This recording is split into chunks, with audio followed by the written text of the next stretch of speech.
are many people that have become famous for their extensive skill or important things they've done in their life.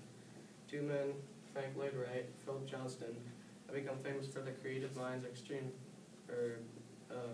success as architects. Architects design all kinds of buildings, all the way from skyscrapers to this school. Every single modern building you've seen in your life has been designed by some group of architects around the world. Architects create different ideas for new and better types of buildings. Architects always want to make sure their buildings are safe because if they collapse, it could rub off on them and they could maybe even lose their job. My top 3 career choices for this unit were an architect, 2 a medical scientist, and 3 a geneticist. I wanted to be an architect because I love math and I get to create new and better things. I wanted to be a medical scientist because I love science and I get lots of credit for keeping people healthy. And I wanted to be a geneticist because I love science and there are many new discoveries coming out related to genetic engineering, which I think is very interesting. Opportunity cost is the highest valued alternative which one is forced to give up in order to get their first choice. My opportunity cost was giving up being a medical scientist. I chose to be an architect though, because there are many more openings to be an architect and I still get to work with math. I thought about what might be needed most in the future and I decided an architect would be because of the population growth rate. If the population continues to grow this fast, there will be need for more and more architects in order to keep everyone in America housed. Another reason I chose to be an architect is that generally you don't need as much education to be an architect as you would be to be a medical scientist. In this case, I won't have to pay off as many student loans. After I ruled out medical scientist, it was architect versus geneticist. I still chose an architect though because, I thought it would be easier to get the job as an architect instead of taking all the education to be a geneticist and then not getting the job. Some positive incentives of my career are I get to work with math, I get to live close to where I work, and I get to have credit in the development of the world.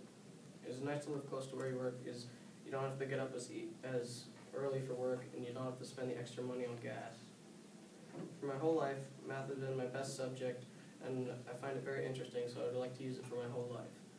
One of the things in my life that I value the most is getting to have credit for a variety of things that I have done in my life. Being an architect will satisfy that need.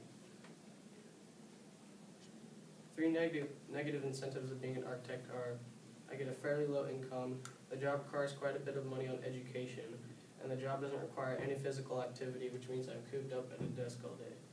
Architects get an average of $50,000 a year, which to me is a fairly low income.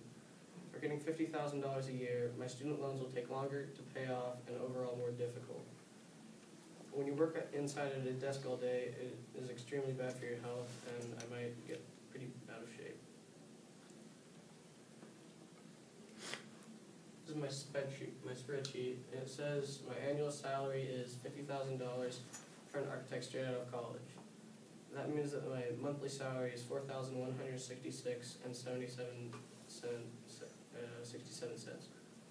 Everybody's monthly budget is composed of 9 categories as shown in bold in front of you. For my student estimate, you can see that I predicted way lower than my actual budget. But as you can see, the category taxes was my largest mishap, from $130 to $1,044.71. When I learned that the government really does take out a lot of your money, especially if you're single like me.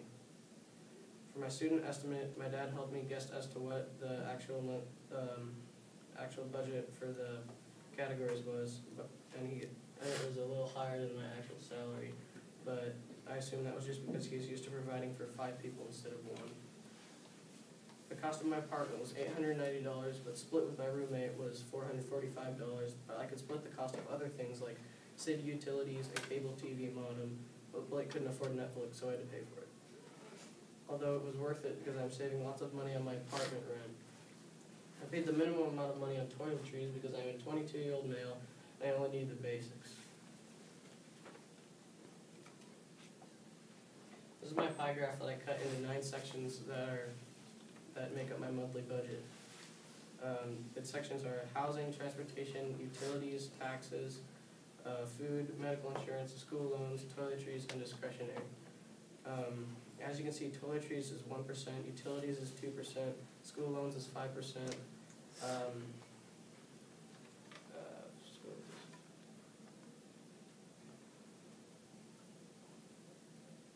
Housing is 11%, transportation is 16%, utilities is 2%, taxes is 25%, food is 6%, and medical insurance is 12% of my monthly budget. When I put together this pie graph, it was very obvious that most of my monthly budget was centered toward taxes, taking up exactly 1/4 of it. The section that takes up the smallest percentage is toiletries, which was obvious, but what surprised me was that